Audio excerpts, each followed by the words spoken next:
What's going on, guys? Thank you for watching my channel and watching this video. Please like, comment, subscribe below for more content like this. Appreciate it. Okay, so after that heartening monologue, so I do think it's important to say this, and we are now suddenly finding ourselves as Americans, as value-driven people, those who watch my show, those who listen to my show, those who watch this channel, we are living in a technocracy.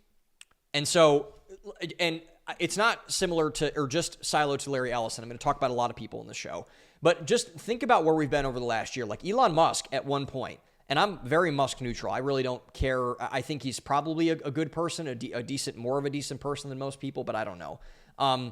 He was running rampant with all of our government data in the federal government.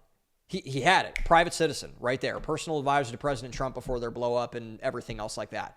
He had all of our government data, and Donald Trump was like, here you go.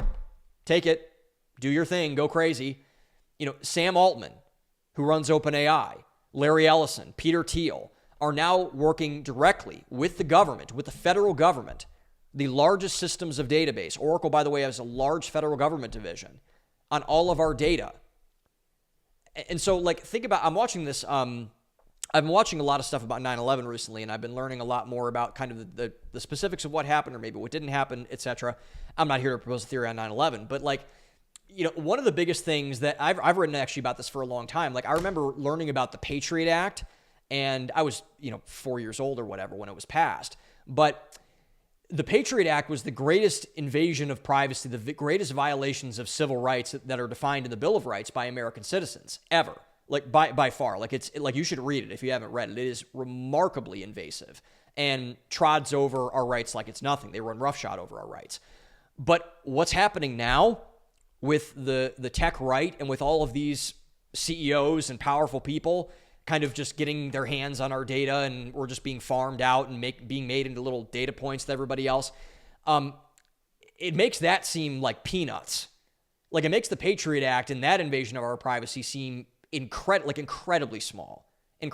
All the powerful people in the world in the technology space seem to have all of our data now. They're all sharing it. The government has it. They're sharing it with big tech, etc. So, like, I think it's worth answering the question, like, how does this happen, or how did this happen?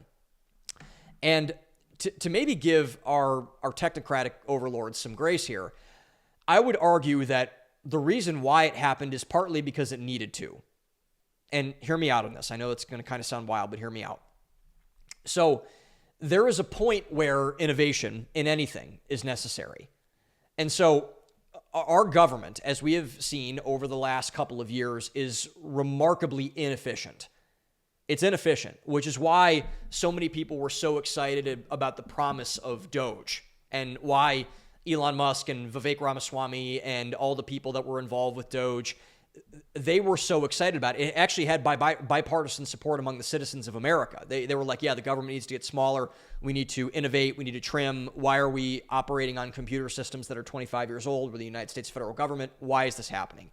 So our government is not innovative at all. Partly that is by design, and we should be grateful for that, because if people could overhaul and change the government, everything about the government, that would also be a problem. But it's also not a sustainable way to run a country if everything in the government is running unbelievably slow. That's just not the way we should go about our business.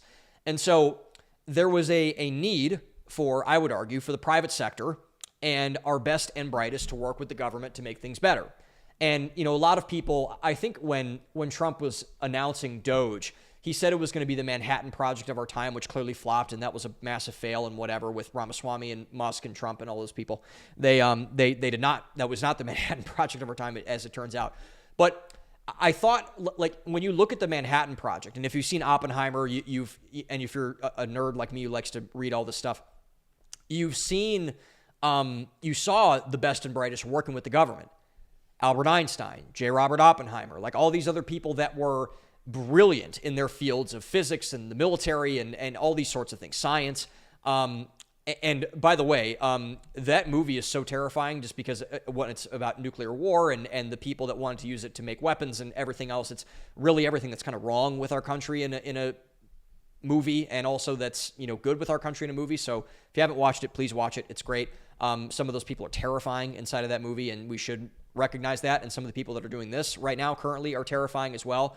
And so, but it is a good thing that we were able to have our best and brightest work with the government. Now, I don't agree with the atomic bomb. We shouldn't have made it. It was, that's neither here nor there. I don't want to get into a conversation about nuclear weapons. But it's a good thing when someone like Elon Musk or Albert Einstein says, I want to help for free with the government, essentially.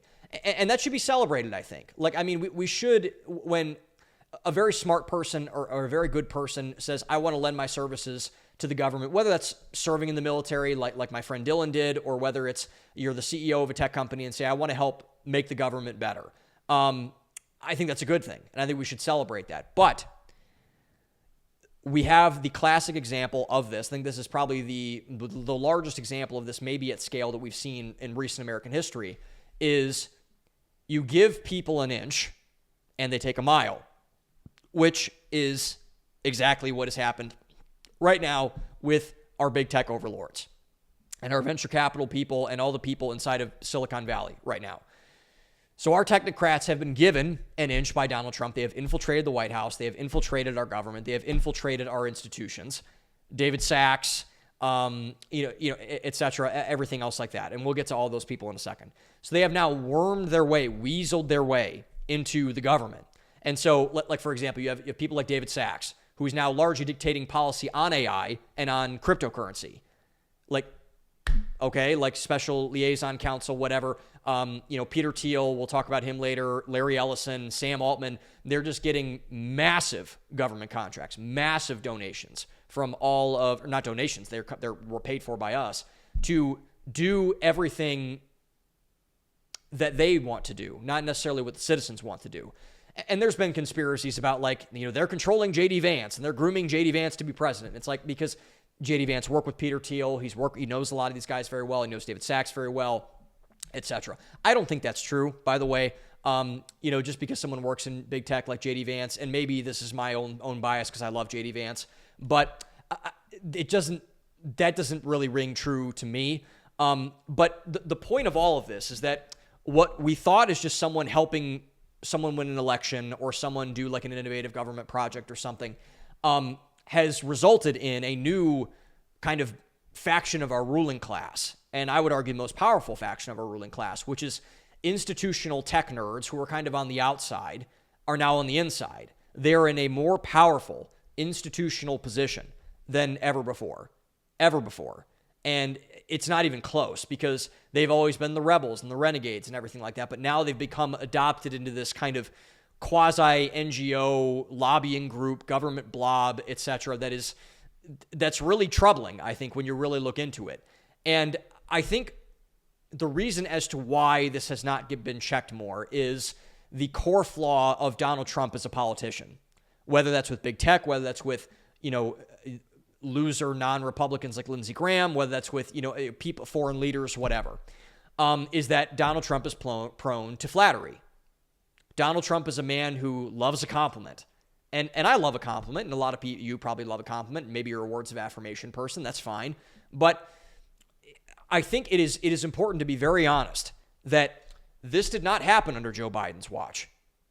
This did not happen under Donald Trump's first term. This did not happen under Barack Obama. This did not happen under George Bush. Now, weapons manufacturers, political lobbying, racial groups, NGOs, yes, all of that.